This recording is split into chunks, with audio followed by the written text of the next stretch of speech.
Pandapower, and our speaker currently Hendrik Maschke, which also will talk about how we can fully utilize the Pandapower. Before we move to introducing our speaker, I want to add some housekeeping rules. First is in our agenda, we will have opening remarks from the Vice Chair of ECO-WES Task Committee, Dr. Lina Sella. Then we'll move to the presentations from our speaker, Hendrik Maschke, about the grid planning tool with Pandapower. And then all questions should be directed to the question and Q&A chat on these teams, and we can address that after the end of the presentations. Here we have the QR codes for the, if you are interested in ECO-WES Task Committee, you can register in here, or the webinar materials and our YouTube channel, where you can also watch our previous webinar series, and you can also join us in LinkedIn. Before we move, I also want to show we have done 2 webinar series previously. First part is Introductions to Power Systems. You can watch it in our YouTube channel. Second is Inside Look at Microgrids, which was introduced, talked about by our speaker, Professor Kazai. And now we are in our last part of the webinar series, which we'll talk about grid planning tool, Pandapower. To continue, Dr. Lina Sella. Thanks, Saskia. Hi, everybody. Thanks for joining us. So I'm super excited to have Hendrix here. He's a research associate at the Fraunhofer Institute of Energy Economics and Energy Systems in Kassel, Germany. And he's working on projects to integrate various prosumers, including heat pumps and charging stations for electrical vehicles, into the distribution grid. And the focus of his work is on grid planning and grid operation to investigate the impact of future rollout of these prosumers and on economic efficiency and costs. The considerations of non-monitoring criteria and grid planning using multi-criteria optimization. This was part of the things he studied in his dissertation. And he completed his master's degree in business administration engineering, electrical power engineering at Aachen University in Germany in 2020. With that, Henrik, please share your screen. You should be able to share your slides, and we're ready to move to the next part. Thank you. Yes, thank you very much for the nice introduction and the warm welcome. So yeah, hello everybody from my side as well. As already was mentioned, we're talking about Pandapower today. So my first slide was actually to introduce myself, but this was already done, so I will just skip this slide. But I would just want to interact with the audience a little bit. So I would just want to quickly ask you to go to menti.com. I already put the code into the chat box. So the code is 37875170. So we can just quickly all go to menti.com. And yeah, so you will see something like this. So yeah, we just, you can use the slider here. What is your background in electrical engineering? So I'm assuming not a lot of people will have a background in electrical engineering or power grid planning, but here are just some small questions to see, okay, what is your background? And then we can see, I already see, so 3 people already filled in the Menti. So you can just visit menti.com and enter the code here. The code is also displayed. So yeah, it's always nice to get a little feeling about the audience. So what we can see here, there's quite some knowledge in Python programming and also Jupyter notebooks, which is quite nice because we will also work with Jupyter notebooks or like see Jupyter notebooks today. And Pandapower is written in Python. So if you want to work with or understand Pandapower, of course, you need to know Python a little bit. So yeah, just to give a short overview about the participants audience. So quite some knowledge in informatics. That's quite nice, and about the rest, about learning about Pandapower. That's what you are here for today. So just a quick quick Menti. So I will just start with the agenda. So basically we will have two parts. First part will be Pandapower introduction, just some slides, theoretical introduction. What is Pandapower? What are the functionalities? So basically about Pandapower and some advantages, maybe also some of the functions. So we will talk about the overall Pandapower framework, because there are some other tools that are connected to Pandapower. What are the specific grid elements, some plotting, time series calculation, and the control module. And I will show also a first application example, which is more theoretical in Pandapower regarding grid planning, considering electric vehicles.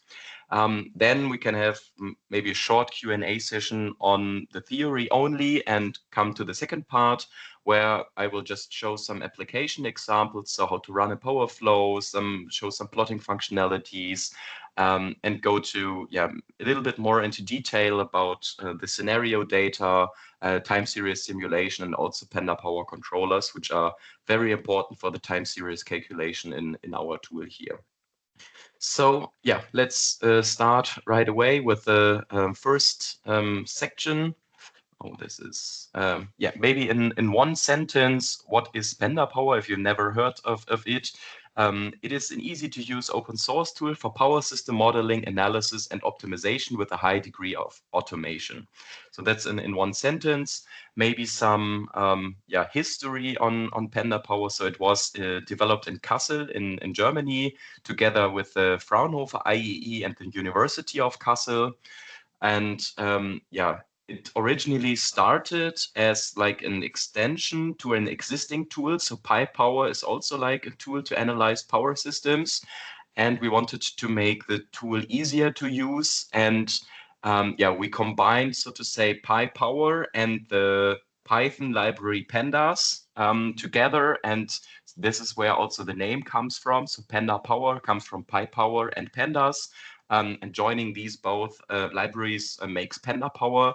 And this is one of the core functionalities or features of Pandapower, is these Pandas structure or Pandas data frame structure.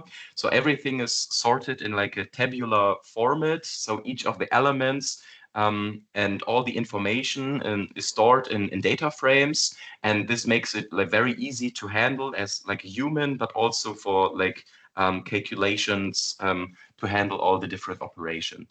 And as you may know, it's an independent open source tool. It has like a BSD license, so you're free to just use it.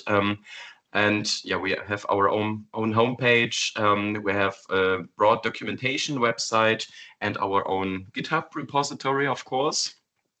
I will quickly jump into that just to show that to you. So this is our Pandapower documentation website, and on the left-hand side here, you can see all different bunch of topics you can learn about. For example, as I talked about the data structure and elements, you can see here different electrical elements, but maybe a simple element is a bus or like just a node element, and you can see like all like how to create this element, what are the different parameters you need to give to the create function, and how is the bus defined. And you can also see some electrical parameters about the electric model, which might not be that important for you, but just to show you. So there's also like a very nice documentation page of Pandapower if you want to know something detailed about some element or some function. Then we have our GitHub repository, of course, and here's also a very nice section in the tutorials. So here you can see a lot of different tutorials on whatever you like to see. Maybe we can search for one. Yeah, here's, for example, the minimal example, which I will later also show in detail. So these are also Jupyter notebooks. So yeah, very short, small examples how to work with Pandapower. So yeah, just to show you, there's a very nice documentation and also the GitHub repository where you can find further information. But let's get back to our slides. So yeah, you have like a rough overview about Pandapower, about the history. And yeah, what we're trying to do is a very simple grid modeling. So every element that is important for electrical grids is modeled in a tabular format, as I already said. So we have a very simple data management, which yeah makes the tool easy to use. And of course, as I already said, it's implemented in Python. You can automate your Python scripts. You can integrate other Python modules like we already did with the Pandas module, but you can also use a bunch of other optimization tools, for example. It's also cross-platform compatible, and it enables parallel computing. So yeah, a bunch of benefits, and of course the most important benefit, it doesn't have any license cost, and you can just individually adapt your source code as you wish. Yeah, and we have also like on our GitHub repository, yeah, we have like an issue board where people can interact and see when there are bugs or new features and discuss on that. About the functions, yeah, so this is more related to electrical engineering. So of course it's validated against other commercial software that is operated in terms of grid planning. And we have a lot of different standard type libraries. So we have different electrical parameters that you don't need to put yourself, but that are already given in Pandapower. So for example, if you have a specific type of a line, you can just name the line and you don't need to put, for example, what is the resistance, what is the maximum current that this line can carry. So all these different electrical parameters are also given in a standard type library in Pandapower. You can do power system analysis, so power flow calculations, of course, but also optimal power flow calculation. So in terms of you have different feed-ins in your grid, different generators, for example, and yeah, of course, they have different costs. If you think of renewables, then maybe they have cost 0, but you also have big coal plants or gas turbines. Of course, they operate at certain costs, and yeah, to guarantee a stable grid, the feed-in must always match the load. So of course you want to feed in at the lowest possible cost. So you can carry out an optimal power flow calculation to see what kind of generation do you need in the grid. State estimation is also a big topic. So as you might know, yeah, the world becomes more digitalized, but also our grids become more digitalized. And yeah, we have some measurements in the grid, but we don't have yeah, measurement at each single point in the grid. And yeah, if we only have like a small data set of some data that we have measured and we need to know the current grid state of the whole grid, we can use state estimation to kind of yeah, try to estimate the current grid status at points where we don't have a lot of measurement currently. And that's also very, very nice tool and important tool in grid operation. Then, of course, yeah, the failure handling is also something. So in terms of short circuit calculation, so what happens if some kind of failure occurs in the grid, we can perform short circuit calculation and yeah, see what is the maximum short circuit current, for example, to identify if in case of a failure, we can still operate in our grid in a safely manner. And the last one is maybe very important for you also is topological graph searches. So yeah, we can detect, for example, island grids. We can detect certain paths that lead to a source or a generator.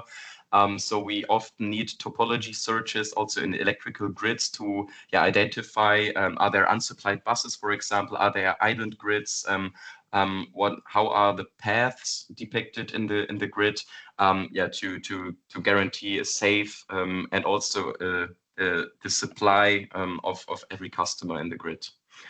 And last but not least, yeah, it's also used by a lot of universities and also scientific institutes, also the some distribution system operators in Germany and also the German Federal Grid Agency. So yeah, you can say that Pandapower is quite well known in Germany and also used by a lot of people. Maybe a small side hint here that Pandapower has around about 750,000 downloads. They are partly automated also, so that doesn't mean that 750,000 people really downloaded it, but I think it's also quite a very nice number that a lot of people have already downloaded Pandapower.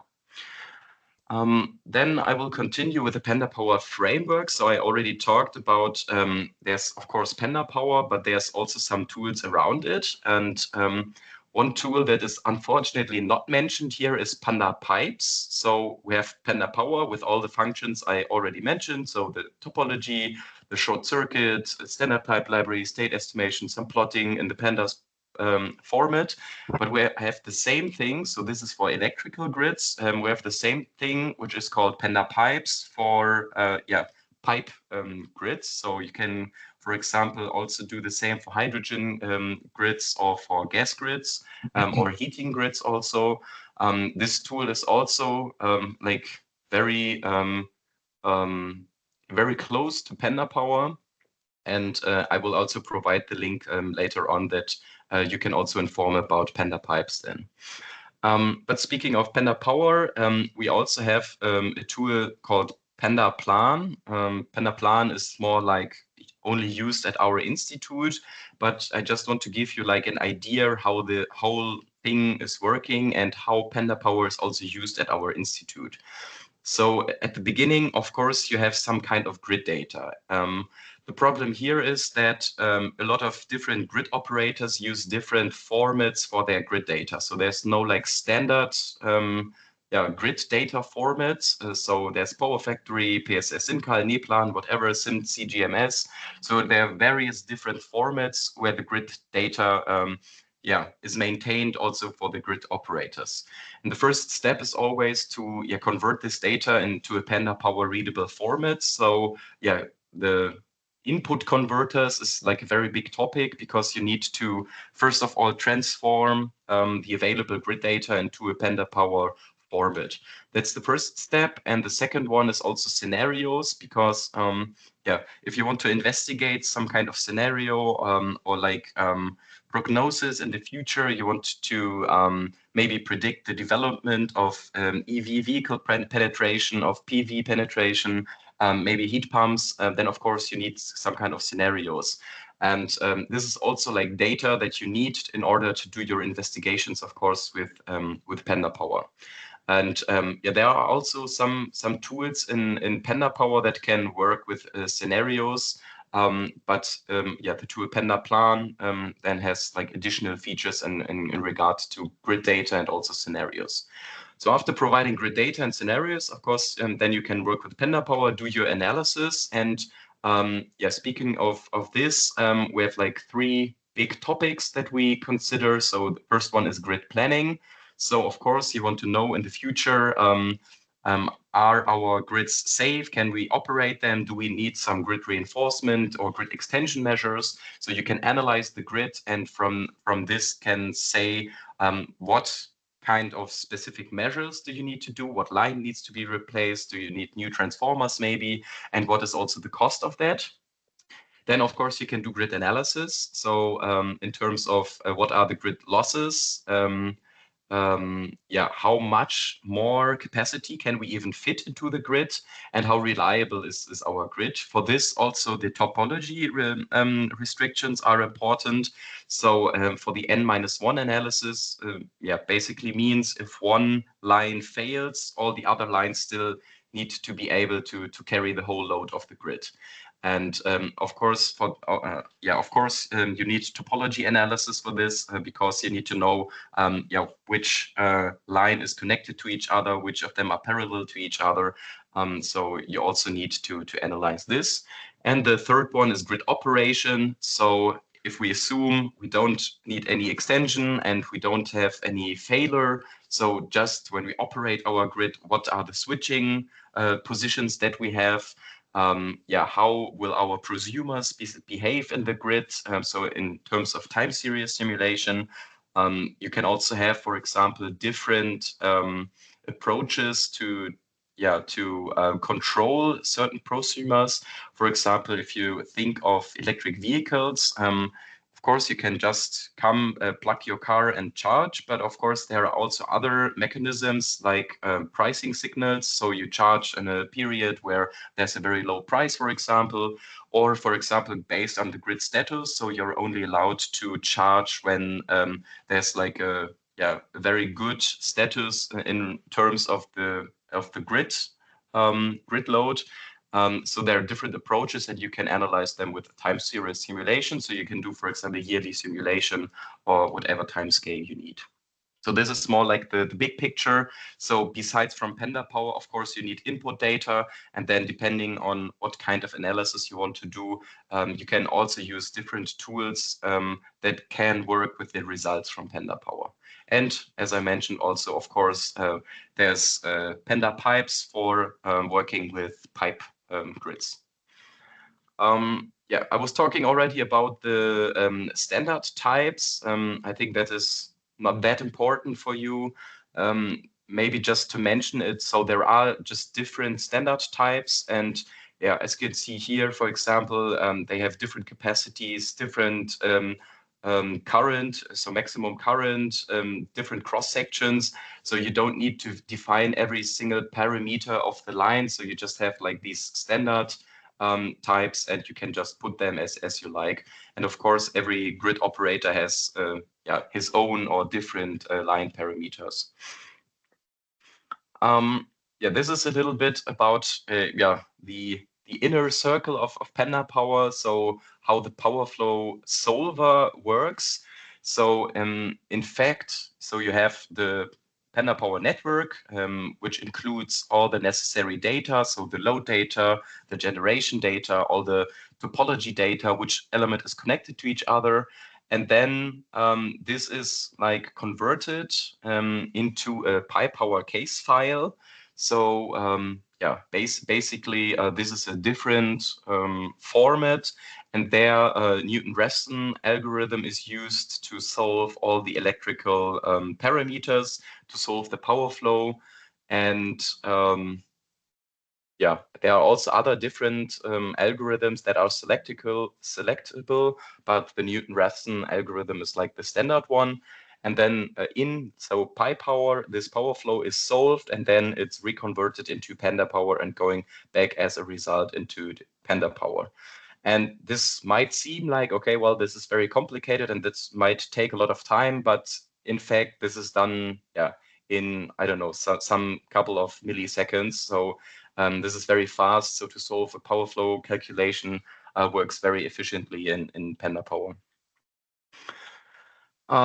Let's talk a little bit about the plotting. So we have different plotting collections. The main ones are matplotlib and plotly, but we are currently also developing new ones there, which are a little bit more interactive and also like three-dimensional. But here, I mean, you can very nicely see, so there are the different elements. So the buses are basically the points, and the lines are the lines connecting the buses. And the yellow rectangles are the external grid connections. And here also like a topology search was used to see which components are connected to each other. So you can see we have basically one feed in here, and then we have like the blue area, which is feed in here. And then we have a second one, the green area, which has like the feed area in here. And then we have a second feed in with the red one and the purple area. So just with the plotting, you can directly analyze, for example, a grid. And what's also very nice, Pandapower comes with some example grids. So this grid here is called EWRI. So it's a synthetic grid, but it's like very close to a real grid. And for each element, you can just plot it with a different collection in matplotlib or plotly. And also, yeah, if you don't have any geographical coordinates, then you can just use generic coordinates. Then a small picture from Plotly. Yeah, I like Plotly a little bit more because it's more interactive. It creates HTML plots. I mean, in PowerPoint, you cannot incorporate HTML plots, so we lose our benefit here, so I cannot show that, but trust me, they are HTML plots, so you can hover over certain elements, you can see what indexes are, for example, the lines, the buses, so it just provides more information. And yeah, so it's more interactive and individual HTML plots. And of course, you can also combine them with Dash. So if you have like a big dashboard, for example, where you want to visualize information, you can very easily use this to put some grid data from Pandapower into that. And which I also very like is the geo-referenced plotting. So as I said, this is the same grid, by the way. So we just put a map in the background. So yeah, you can, if you have the geographical coordinates, you can also plot them on a map and see where exactly the different elements are located. And yeah, of course, you can use different projections also there, like Gauss-Krüger and different longitude and latitude formats. This is all possible. And another big benefit, you can also combine this with power flow calculation results, which we can see here on the right-hand side. So here, for example, we see the bus voltages and also the line loadings. So yeah, depending on the voltage and also the loading percentage, it's colored in a different way. And by just looking at this picture, you can very easily see that this grid is in a very good operating status because you see the line loading is from 0 to 100 and yeah, the bluish line loading is like very low. And you see like here's a very lot of blue and maybe a little bit of cyan. So like we have around 40 to 50% maximum line loading here. So at one glance, you can see, okay, this is totally fine here. This grid's operated in a good condition. And the same accounts for the bus voltages. So yeah, if you have a very dark blue, then you have under voltage. And if you have a very dark red, then you have over voltage. But yeah, we have only buses like in a very, in a color that is like around 1 per unit, so we don't have a lot of voltage raise or voltage drop in this grid. So yeah, by just using this plotting functionality, you can very easily analyze the grid, which is very powerful, I think. I want to continue now with the time series calculation. So all that I was talking about in the previous slides was basically, yeah, all regarding one power flow. And a time series calculation is, yeah, just doing a lot of power flow calculations in a row. So you don't just analyze one time step, but a lot of time steps. And here, yeah, it's just a little bit of the time series calculation. So of course, you need to define your time steps. So for example, if you want to do a yearly time series calculation with a 15-minute time step resolution, you have 35,040 time steps. You just define them. And in your time series simulation, that is like an inner control loop, that is the green one. We have this controller functionality in Pandapower. And this is also very nice to understand because there are different types of controllers in Pandapower. First of all, when you carry out a time series simulation, you need to assure that for every single time step, the right amount of load or generation for every single like feed in or load is yeah, calculated in the grid. So you need some kind of input data, for example, like a load profile of an electric vehicle. And every time you step to the next time step, of course, you need to change the value for the power input corresponding to the load profile of your electric vehicle. And this is exactly what this control module is capable of doing. So you have like a constant control that is, as the name says, constantly controlling all the units of a specific type. So all the loads are just refreshed in every single time step and get their current power value for the calculation in every single time step. And yeah, so during every step of the time series simulation, you always need to loop also. So this is internally done in Pandapower. It loops also over the controllers. And the nice thing is, besides from these constant controllers, you can have any other controlling behavior that you like. For example, if you want to model like a battery storage, or you want to do like smart charging with electric vehicles, you can also like create a controller for that will basically model the behavior of that. So maybe just to give you an example, this will also come later on in the application examples. Let's say we have like an electric vehicle charging station with 11 kilowatts of charging power. But if we have like a very bad operating status of our grid, we want to reduce the charging power. So we can like develop a controller that says, okay, if this 11 kilowatt charging power limit is reached of our charging station, this is not allowed because it will cause like negative impacts on our grid. So we want to reduce it. So it's a very simple one. So if the charging power exceeds 11 kilowatt, I will reduce it to, for example, 6 kilowatt.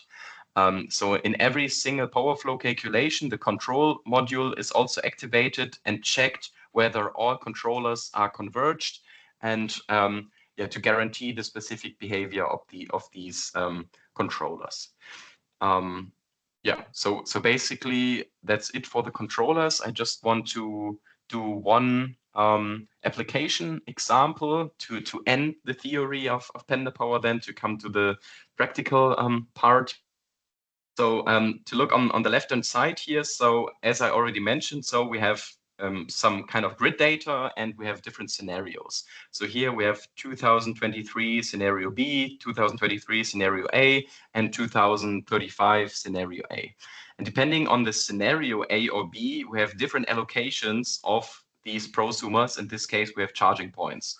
So of course, we cannot predict the future. So we don't know, okay, at this exact location, there will be a charging station in year 2030 or something. So we need to do some kind of probabilistic allocation of the different prosumers in the grid.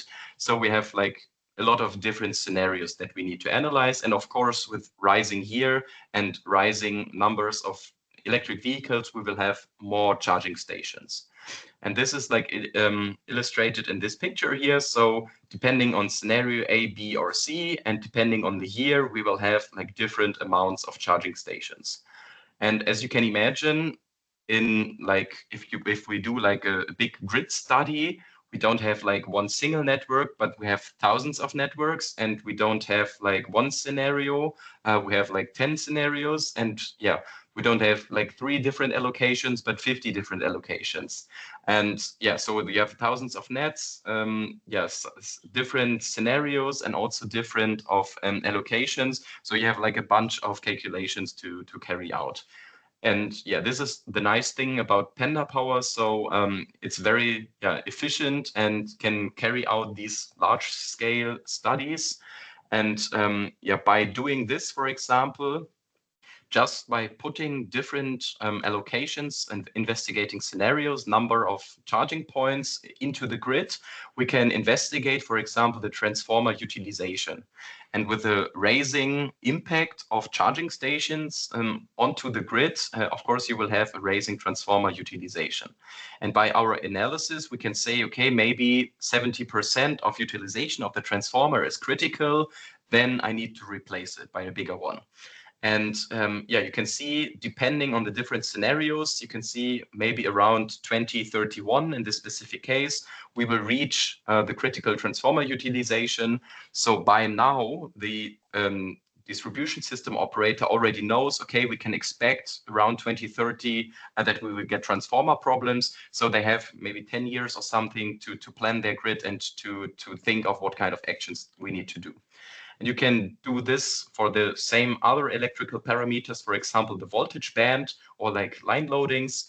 And here you can see the same, but in voltage is the reverse effect. So with rising load, you will have a voltage drop. And here we can also see the red scenario is the worst case scenario. And here we can expect by maybe here 2035 to have voltage problems in the grid. So just by like putting a lot of different scenarios into the grid, analyzing them, we can draw concrete conclusions for the system operator. Okay, these kinds of problems are currently there, and these kinds of problems will maybe come in the future, and these are the kind of actions you can do to prevent these kinds of critical situations. Yeah, that's it for the first part, I think. I'm maybe 1 minute too quick, but do you have any questions on the first part already? Yes. Oh, Dr. Sela? No, so we actually have several questions, but maybe we can transition it into the Q&A sessions and move forward with the examples first, if that's okay. Andrew. Yes, sure. Yeah. Okay. Thank you. Right. Then we directly jump to the second part, the application examples. So I was already talking about some of them, but basically what we want to do is how to run a power flow calculation, talk about the plotting, scenario data for electric vehicles, time series, and the controllers. And first of all, I will start with this minimal example. So I already opened them. So I will just show them in Jupyter Notebooks. This is just for like education purpose. So I just need something to show some kind of text or pictures and also execute code and the same thing. But normally, of course, we just use any IDE, so like PyCharm, Spider, whatever. So you can use whatever environment you like to code with Pandapower. So just to give you a first example, so we want to model this grid. So we have like an external grid connection. We have a medium voltage bus bar here. Then we have a transformer converting from 20 kilovolt to 400 volt. We have one line and another bus here with 400 volt of voltage, and we have one load. So a very simplified network. And this is what we want to do in Pandapower now. So of course, you need to import the Pandapower library. Then the first thing that is always done is to create an empty network. This empty network is creating all the data frames. So basically, it's an empty hull, so to say, of all the different parameters that you can put into the grid. So even after just creating this empty network, you will see all the different parameters that are possible to put. But of course, all the tables are empty for now. And then, we just create all the different elements here. So we can see we have the three buses as seen in our picture. We have the 20 kilovolt bus and two 400 volt buses. If you want to know more about all these different parameters, I already showed the Pandapower documentation. So here you can see what kind of parameters you can put here and see a bunch of other information on that. But for now, it's sufficient that we just put the voltage level here. Then we have our external grid connection, which is basically an endless feed-in, so to say, speaking modeling-wise. We create our load with the parameters that are given here. So we have like 100 kilowatts of active power and 50 kilovolt ampere reactive of reactive power. And then we just create the transformer and the line. So you can see, it always follows the same logic. If you like see this logic one time and you understand it, it's very easy to understand. So all the different components are created the same way. You always need to say, okay, at which object. So first of all, you create an object of the Pandapower network element, and then you just fill these empty network or these empty tables with information and different parameters. And depending on what kind of function you use, Pandapower internally knows in what kind of table you want to write this information to. So yeah, so we created all these elements, and now we want to see, okay, how does it look like? So you can simply access these data frames. Yeah, so we called our network object simply net, and by calling net.bus, you can see the bus table, and you see yeah, the buses that we just created. The information is in here now. So we have bus number 1, 2, and 3 with the different voltage levels, and you see like other information in here, which we did not specifically give to the function, but which are also stored in Pandapower. So for example, you can use these to define different zones in the grid. So you don't need like a topology search, but you can just define zones by your own. And you can put buses in service or out of service and put some geographical coordinates, of course, also. And you can access the other elements the same way. So you can just put net.line and you see the line table. The line table provides a little bit more information. So we have the standard type I was speaking of. So here in this standard type, we have all the electrical parameters included, because yeah, this will get very big in the table. We don't want to put all the electrical parameters all the time. So we just have the standard type. But here are more like topological things. So which bus is connected to this line? What is the length of the line? That is, of course, very important. And you see some of the standard type parameters that might be important here. And maybe also to mention here, of course, you can also put parallel lines. So put just 2, 3, 4 lines in parallel next to each other. So you have like more capacity that can be carried in here. Yeah, I think you got the idea of how this looks like. You can have a look at the transformer and the load as well and see how the different parameters look like. So let's move on to the power flow calculation, also very easy. Before running a power flow calculation, there aren't any results in the grid. So you first need to, of course, run a power flow. Then internally, result tables are created. And this follows the same logic as for the elements. So if you have a certain element and you want to see the results for that, you simply put res underscore before the element and you have the results for the specific elements. So this is the result bus table. And yeah, you see a bunch of different electrical parameters. For us, the most important thing is always the VMPU. So this is basically the voltage drop. And we see, yeah, we have 1.02 per unit at the first bus, and then we see a voltage drop. And if we have like a look in our small picture, so we see this is the external grid connection. Here we have a fixed voltage of 1.02 per unit, and we have a load that is connected. So that's exactly what we assume. So we have some kind of voltage drop over these lines and the transformer. So yeah, this is basically the behavior we are expecting. But of course, here are also other parameters that might be investigated in grid analysis. For the results of the line, it's it looks the same. Here, the most important thing is the loading percentage. So here we can see 117% is the loading of the line. So here we can directly see, okay, we have a line overloading. And the same for the transformer. Here also the last parameter, so the loading percent is the most important one. Here we see we have 29% around, so we see the transformer is not overloaded.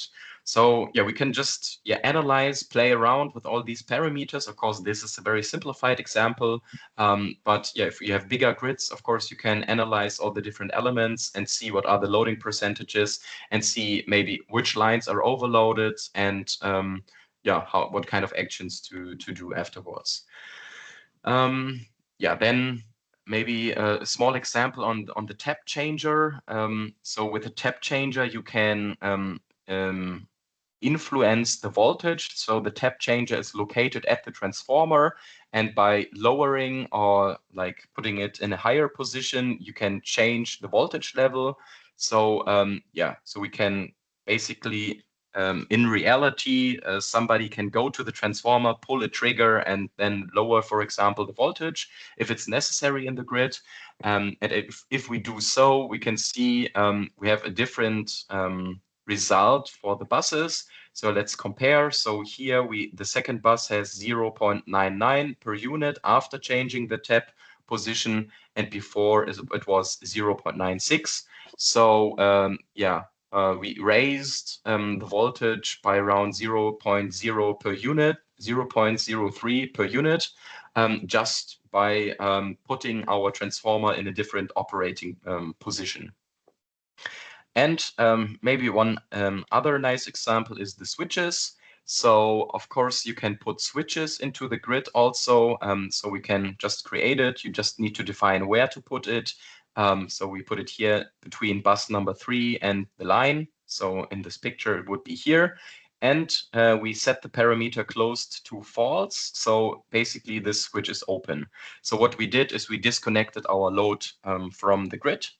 And if we run another power flow calculation, we can see that for the second bus, we don't get any results. So we get not a number values. And I mean, this is true because it's disconnected from the grid because we opened the switch in between. And we can also see the results for the load. It's 0 now because our load is not feeding into the grid. So it doesn't have any impact onto the grid. So the results for our load are 0 now. And the last one is here, the line. We don't have any loading onto the line anymore. So we have 0 loading percentage onto the line. And that's also true because, we don't have any load in the grid anymore because we disconnected it with the switch. So we can just analyze, okay, by some kind of switching operations, we can see what is the impact onto the grid and analyze it. And the next part here is the topology analysis. Also, there are a bunch of different aspects in topological analysis. Here we just show, for example, there's a function which is searching for unsupplied buses. So very easy. Function is called unsupplied buses. You give the network object to it, and what you receive and as an output is a set containing the indexes of all unsupplied buses. So in this case, bus number 2 is unsupplied. So let's have a look again at our net.bus table. It was here. So bus number 2 is the index. So we need to look into this column. So this bus number 3 is disconnected from the grid. And that's true because we just opened our switch in this picture. So we disconnected this bus from the grid. So our function unsupplied buses is correctly determining the bus with index number 2 as unsupplied. And now we close the switch. So we supply the load again and supply the bus again. And if we search for unsupplied buses again, we receive an empty set, so no buses are unsupplied anymore. So this is the correct behavior of our topology search. So you can easily search for disconnected elements or unsupplied buses in here with this topological analysis.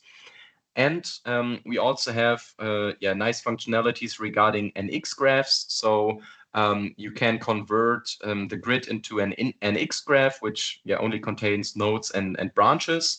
And there you can, for example, search for connected components. So first of all, we can create this NX graph, and then we list all connected components. What's important to highlight here is like the special feature of electrical grids. In this case, we only search for connected buses that have the same voltage level. So here our output is 2 and 1. So the buses with index number 2 and number 1 are connected to each other. And that is correct. Of course, bus number 0 is also connected, but it's on another voltage level. And we also set this flag include transformers to false. So we don't want to see a transformer as a branch. So it's, so to say, unconnected if a transformer is connecting a bus. So here you can see it's also possible to do I mean, this is a very simple example, but it's possible to do these graph searches in Pandapower as well. And yeah, maybe just a last one here is the short circuit analysis. You need to put some more extra parameters into the grid, which I will not go into detail right now, but the function is basically very similar. So it's called calc ASCE, so calculate short circuit. You just run the function and then you receive also short circuit calculation parameters, for example, the maximum short circuit current. So different other analysis regarding failure or short circuit analysis can be done then. So yeah, this was a very short first example on Pandapower. So I want to show some more examples. So I will just dive to the next one. So this is like a more complex one. It's still a very easy network, but yeah, it's has a little bit more elements. So actually these exercises I will show right now are part of a Pandapower workshop. So I think the material was also distributed to you. So if you like, you can just do these exercises on your own. But I will just show how to do them. So you can see there's like a step-by-step tutorial what to do, but normally, of course, you will have blank lines in here. So this is basically the sample solution of that. Yeah, we already saw how to create a network, so I don't go into detail here. Of course, you import Pandapower. We always start with creating this empty network. Then we have different buses that we create, 10 kilovolt bus and 0.4 kilovolt bus, also other different buses. We add an external grid, the transformer, the lines, and also a switch. So in fact, we have in the end this kind of grid model. And with this grid model, we now want to execute power flow calculation and also add some scenario data. So of course, what we first need is we need some, now first of all, we just investigate the grid. So we run a power flow calculation, and in the previous example, we just visually analyzed, okay, what is the transformer loading? But of course, you can also access the different parameters of the data frames by just putting the name. So for the transformer result and putting loading percent, we can access the loading percent of the transformer. Here you see the loading of the transformer is basically 0, so it's 0.24. And that's true because we don't have any load into our grid right now. We can also access the loading percentage of our lines, which is basically also 0 because we don't have any load. And we can also analyze the voltage, which is around 1 per unit for all the buses. So we don't have any voltage drop or voltage raise in the grid right now. Which is also very nice. So if you just type in net and execute that, you can get like a short overview of your grid. So we see we have 7 bus elements in our grid. It has 1 switch, 1 external grid, 6 lines, 1 transformer, and the corresponding result tables for that. And we see, so there's no load or no generation element in it. So we cannot analyze our grid because basically there's nothing going on in the grid right now. Yeah, just to show that, so of course you can also use maximum and minimum functions. So yeah, you can see what is the maximum line loading, what is the minimum bus voltage. Here it doesn't make any sense right now because we don't see anything going on in the grid, but we can see later on something will happen. Because now what we are going to do is we create 65 loads with random power demands between 0 and 11 kilowatt and connect them to random buses. So you can imagine these are, for example, charging stations. So we put 65 charging stations into our grid and position them randomly somewhere. And yeah, so for this, we can, for example, use NumPy. So basically, we use like a random number generator. For this, we generate just a list with random power values. For this, it's important that Pandapower always calculates in megawatt. So this is why we have these small numbers. So 0.005 megawatt is 5 kilowatt. So we have a list of 65 different kilowatt values that we created here. And yeah, now basically what we do, we run a for loop and create a load with a specific value that was created by this random function. And what we see then, when we have a look in our load table, so we see there's a bunch of charging points in our grid right now, which different PMW values. So yeah, we just use simple Python code with for loops to just create loads and throw them into our grid. So now, if we run a power flow calculation, we would expect that there's a lot of ongoing into the grid. And if we have a look at that, we can see that this is the truth. So if we investigate our transformer loading, we can see we have 142% of transformer loading. So our transformer is overloaded. And if we have a look at the maximum line loading, it's 123%. So this is also like the line is overloaded. And also the minimum bus voltage is 0.85. So we have a massive undervoltage here. So by putting like a lot of charging stations into the grid, we caused a lot of problems. So we have transformer overloading, line overloading, and undervoltage problems in our grid. And yeah, so now we kind of like analyze this just by accessing the data frames and the tables. But of course, we can also do this by doing plotting. So we can also visually analyze what are the current problems of our grid. So we are still talking about the same grid. First of all, we can just do a very simple plot of that. So yeah, it's also just called simple plot function, and then we get this kind of representation. So there are a lot of like built-in functions in Pandapower to plot the topology or like just networks. But of course, you can also individually adapt it. So you can define different colors for certain elements, for different zones or areas that are connected to each other. So you're free to do anything there. But of course, there are some convenience functions that you can use just if you want to have like a simple plot like we do in here. So we see external grid connection, then this medium voltage bus bar, the transformer, low voltage. And then we see, there's like one line going here and one line going there. Maybe let's quickly have a look in here. This was the original picture. Of course, this looks a little bit nicer, but I mean, this was drawn by a human, and this was, so to say, drawn by Pandapower. So you can see, hopefully, they are similar, and you can like analyze the grid topology with that. But now, as I said, we want to visually analyze the current grid status. So we create a discrete color map.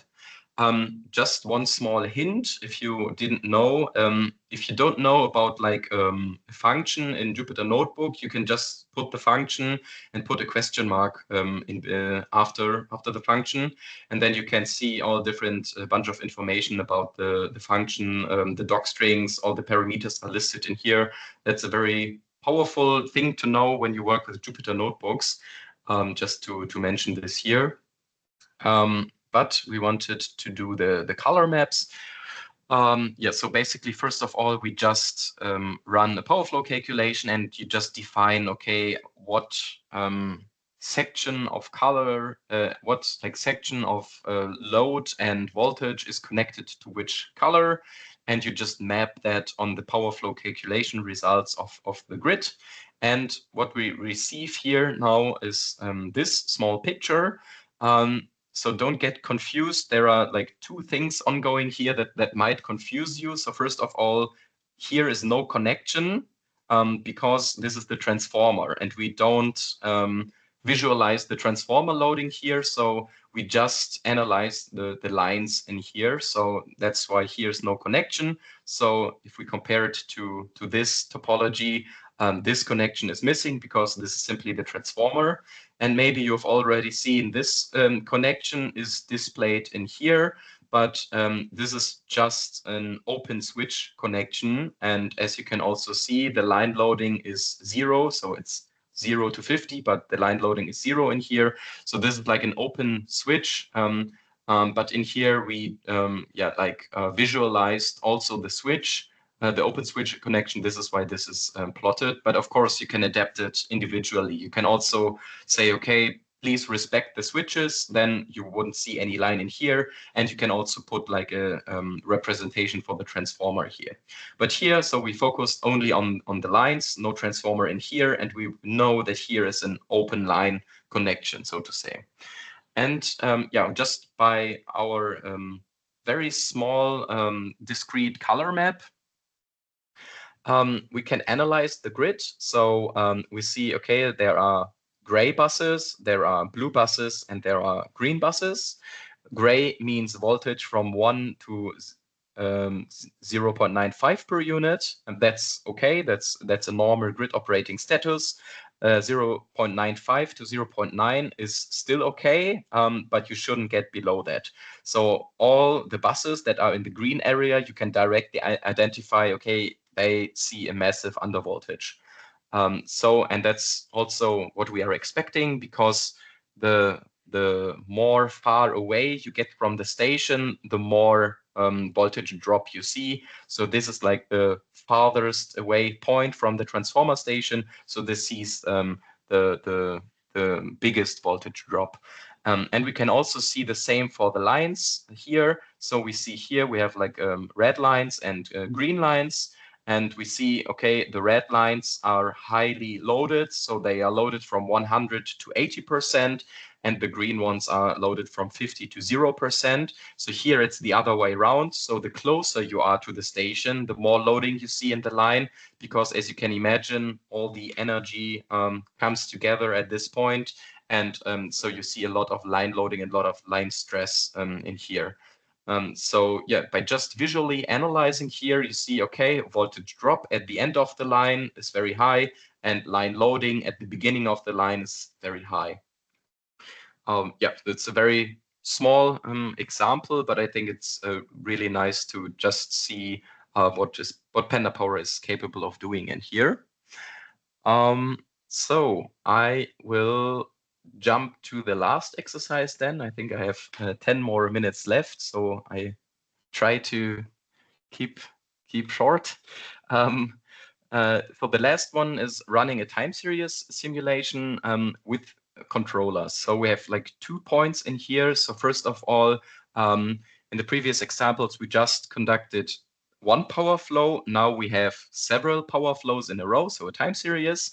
And we also want to put a controller. So we don't just want to analyze, okay, what is the time series doing? How are our power flow calculations? But we also want to influence them or control them in a specific manner. For that, we use our exercise number 3. So if you remember, we put 65 different charging points into the grid. So we randomly put charging stations, so loads into the grid. And now we feed these charging stations with charging profiles. So first, we just had a random list where we had like different power values for every single load. And now we need to say, okay, at which period of time or at which specific point of time does which power value occur? And this is what this charging profile is for. So it's just a sample data. I randomly created that also. And I think we have like 90 time steps here. Yeah, actually it's 91 because we start with index 0. So let's say it's like 90. So let's say it's a 1 minute resolution, so 90 minutes. So we have 65 charging stations and load profiles or charging profiles for 90 minutes. Yeah, here we set up the controller. I don't want to bore you with the details in here, but basically we have a specific data structure or data format for the charging profiles. So first of all, you define the data source, and then you define the constant controller. So you always need a constant controller that will basically update the power values every single time step. So according to the charging profile, we know in which time step we currently are, and we know what kind of power value we want to put. And then we need an output writer. The output writer defines what kind of results we want to track. So in here, yeah, we want to track the loads, the bus, so the voltage value and the loading percentages of the lines and the transformers. Yeah, and as you can see here, so I already pre-executed everything here. But yeah, this already took like, I mean, it's not a lot, but it took 4 seconds. But compared to like one power flow calculation, that's a lot. So normally you instantly have the result, and at least for this small 90-minute time series calculation, you need to wait a couple of seconds. And yeah, we can just analyze our results. So these are like the loads. So how the loads behave. So these are our charging stations. We can see the maximum is 0.011. So it's 11 kilowatt, because these are 11 kilowatt charging stations. And you see they all behave different. So some start charging, the demand is decreasing.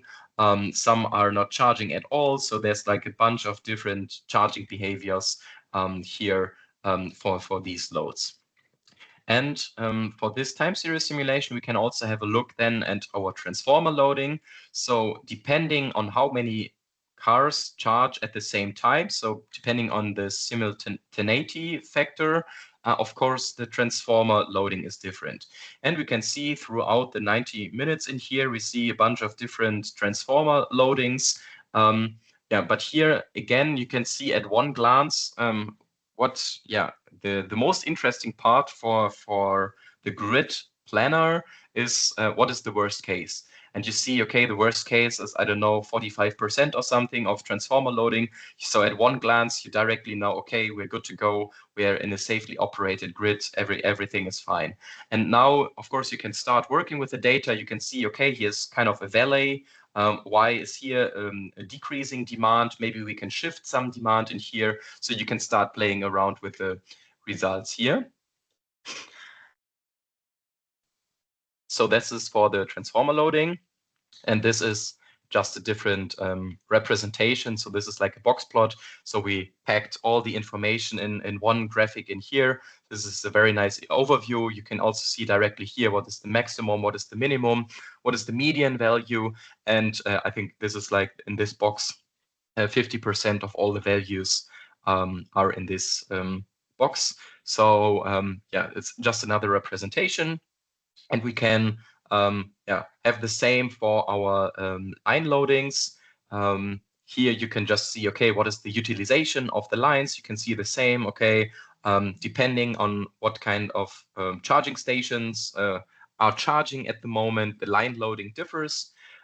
Other representation again in the box plot, so you can directly see at one glance yeah, what is the line loading? We can also see the line loading is good. So it's also the maximum is 45% or something.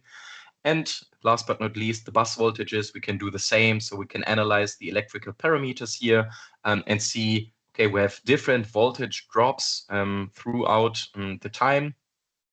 And also, of course, here see the bus voltages for in a box plot. But now the important part comes, or like the interesting part. Okay, this is like an uncontrolled behavior. So we just say, okay, we allow plug and charge, car comes, plugs in, charges. But what if we say, no, we don't allow plug and charge, we just allow a maximum of 6 kilowatt of charging at the same time. So we just reduce the maximum power limit of the chargers to 6 kilowatt. So this is the definition of the charging controller. I don't go into detail in here, but basically it's the same application, but here we set the charging limit to 6 kilowatt right now.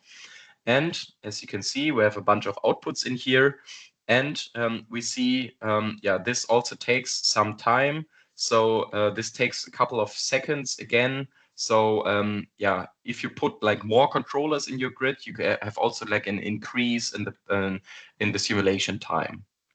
And what we can see now is we have controlled charging profiles. So the maximum of our charging power is 6 kilowatts right now.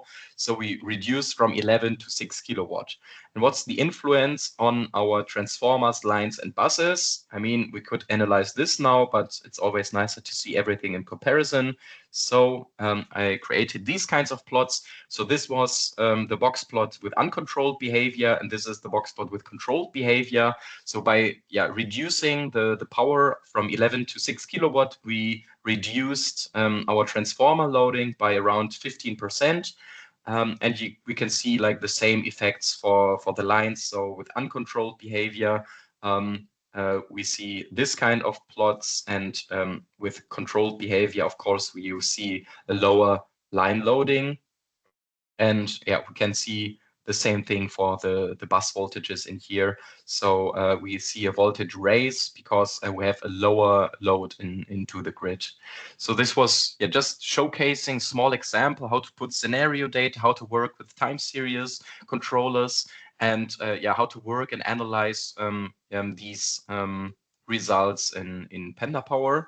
So I think I have 1 minute left. I think that's already it from my side. I have a small Mentimeter that we can do right now, or you can just fill it in during the Q&A session. So if you just go back to menti.com, enter the code. I would really appreciate if you give some feedback on the presentation so we can improve in the next presentations and workshops.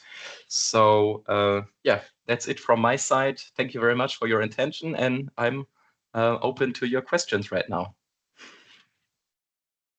Thank you very much for the great presentations, Hendrik. That was very insightful, especially for me. I have limited background for grid planning as well, and I think Pandapower really incorporate all necessary components to learn and also to implement both planning and the control. So we have several exciting questions from the participants. Maybe the first 3 parts are the theoretical, and then the last 3 questions also about the coding parts. So for the first questions, given the Newton-Raphson is inherently an unconstrained optimization method, can we incorporate constraints in Pandapower? So I need to read that. Okay, so yes, it's possible to incorporate other constraints. So of course, there are always some constraints that always need to be met. So speaking of supply, for example, so if something is supplied right now and I run a power flow calculation, of course, afterwards it needs to be supplied as well. So the Newton-Raphson is basically just solving the power flow equations and giving the result back. But around that, you can put any other constraint as you like. So topological constraints, supply constraints, and as I showcased, also you can put these utilization constraints for your equipment. For example, you could say, okay, I want my grid operated in that my transformer is utilized only 80%, for example. So you can put the constraints on your own, but you also need to take the actions on your own. So, for example, if you say, okay, my transformer can only be utilized 80%, then of course you need to replace the transformer in your grid by using another standard type, for example. But so the short answer is yes, you can incorporate constraints. Thank you, Hendrik. So the second question is kind of follow up with the Newton-Raphson method, is that although it provides like faster convergence, however, it doesn't guarantee convergence to an optimal solution. Can you discuss how Pandapower is successful in solving the optimal power flow problems, or can we evaluate this convergence or somehow tweak the formulations to make sure that it converges to an optimal solution? Yes, that's actually a good question. I mean, Pandapower is validated against other power flow calculation tools, and of course, there might be some divergence of the results that we cannot get rid of. But I mean, the tool is used by so many people and has like a history of, I don't know, like around 10 years now. So it's validated also against other software. So we cannot guarantee that, but it's like good enough, so to say, to work with that and to say that the results are valid. And regarding the optimal, I mean, do I get that right? So solving optimal power flow problems is another thing, right? It's not getting the optimal power flow solution, right? So regarding optimal power flow problems, I mean, of course, the Newton-Raphson is used to get the power flow, but you need other algorithms to also optimize the cost, of course. So because around that, Pandapower is in this term only used to solve the electrical parameters, so to solve the power flow. But of course, depending on that, you only know what are the different electrical parameters, what are the line loadings, transformers, what is the voltage. And then around that case, so to say, you need to solve how to optimize the feed-in for that, how to minimize my cost in that case. So this is kind of like a different optimization problem. Hopefully that answered the question. Yes, definitely. So another question is Pandapower compatible with GIS for georeference modeling, as you show in your previous presentation? Yes, that's absolutely possible. So if you have the data, then you can incorporate that into the grids. We often work with system operators together and get the data from them, and then we can plot everything on a map. And there's also like a nice CGM-ES format, I think. So we're trying to have like a standardized format for grid data, and where you can also, which is basically based on GIS information. This is absolutely possible, and it's also sometimes necessary and like a mandatory information to do the grid planning part, for example. Thank you, Hendrik. So now we come into the coding parts or multiple other questions from participants. Can the codes that you show in the example be integrated for AC/DC grids? Yes, so it can also do, so we have both. So you can do AC grids, you can do DC grids, but you can also do like a mixed one. So only parts of it are DC grids, for example, then you have like converter stations in between. So yes, both is possible. But so to say, so originally Pandapower was only capable of doing AC grids, and we are like continuously developing Pandapower, and like the DC power flow is like a very new function. So I think there's potential of new features and new developments in the future, but in general it's possible, yes. Also, you show examples for the time series simulations with Pandapower. Can we also integrate real-time data streams, for example, using connect this Pandapower with SCADA systems to provide more accurate simulations in real-world implementation? Yes, that's definitely possible. It depends on how much computing resources you have. So if you have enough computing power, then you can do basically anything. But of course, yeah, it takes the smaller the time steps you have, the more computational effort you have. but in general, it's possible, yes. Yeah. And I think the second one was regarding uncertainty in power flow analysis. No. Yes. The second one is how can we handle uncertainties in power flow and the optimization problems? Yeah, so I tried to show that with this small example in here. So basically, in our speaking of our planning guidelines, uncertainty are our scenarios. And basically what we trying to do is we trying to predict several different futures. So because we don't know, will there be a charging station? Will there be a charging station, or what kind of other prosumers will come? So yeah, we just do like a probabilistic approach. So we have a lot of different scenarios and do a lot of different calculations.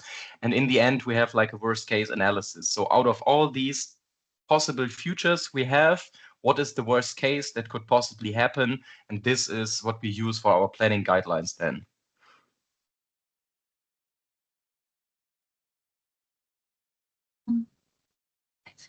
Thank you, Henrik. We still have about 6 minutes. Also, listen that during your presentations you mentioned that there exists multiple control strategies in Pandapower. How can we select that in the coding examples, and can we diversify the control strategies, for example, with different instruments, or interface it with different controlling software, for example, using existing packages in Python, for example, using different control system framework? So maybe I just go back to this example. So I think that's a little bit hard. So in general, it's let me just show. Yeah. So in general, it's possible to build an API or something to exchange between other Python modules. But I tried to show that in, maybe I go to this slide, that's a little bit better, this one. So the control module, where all the controllers are moduled in Pandapower, is like a part of the time series calculation. And like the functionalities of the controller is also needs to be defined in here. So you always need to, so to say, develop your own Pandapower controller, or you can use existing Pandapower controllers. So there are already a bunch of different controllers. So I think you can like use input data from other sources, but you cannot like directly use it. So in fact, you still need to have like some kind of Pandapower controller that you define, which might use data from a different source or like a different library or something like this. But I think it's not possible to like just connect some other controlling module to that. Yeah. Thank you, Henrik. Maybe to close up and summarize the grid planning with Pandapower, can you summarize what stands out, like how can Pandapower stands out compared to existing grid planning tool in right now? Maybe summarize what stands out more in Pandapower. Yeah, it's a very nice question. I think like the biggest advantage is that it's open source. So I mean, you can pay a lot of money for different tools, and some of them have their benefits, and some of them have disadvantages, of course. And like Pandapower tries, I mean, it has a broad history, and yeah, tries to get like all the advantages of the like, different tools into one tools. And yeah, just the open source mentality is, I think, the biggest advantage. As you see, it's no cost, and because of the open source community, as I mentioned, so on GitHub, you have like an issue board. So everybody who uses the tool can interact with the developers, and you can report bugs very nicely. So it's, I think the overall idea of open source is a very big advantage. And then, yeah, of course, we already have like a broad variety of functions that I already mentioned. So, of course, the core is the power flow calculation, but around that you have like different tools to analyze, to do the plotting, and maybe this is also like, maybe this is a disadvantage and advantage at the same time, but maybe it's the freedom of Pandapower. So you can do a lot of things with it. But of course, if you start with it, maybe it's like a bunch that you see, okay, it's a lot that you can do with it. How can I start? So maybe, yeah, this is like the open source community and the open source thinking, and also the freedom and the whole framework of Pandapower, what it's capable of doing. That's a great summarize of the Pandapower. Thank you, Hendrik. So because we're closing to the end of the webinar durations, I want to say thank you to Hendrik as the as available speakers to this webinar, ending the 3-part webinar series of ECO-WES. Thank you all the participants to attend this webinar series. Please access the webinar materials using the given links, and also join the ECO-WES the task committee using the provided links as well. Thank you very much, everyone. Thank you, Thank you. Hendrik. Bye-bye. Thank you. Bye-bye. Thank you, Hendrik. Thanks, Hendrik. Bye. Thank you, Dr. Sala. I think we weren't able to record. You have the. I am recording. I'm Okay. just, I'm Yeah. gonna pause now, but I'm not sure. Just a sec. Mhm. So I recorded, but I don't know.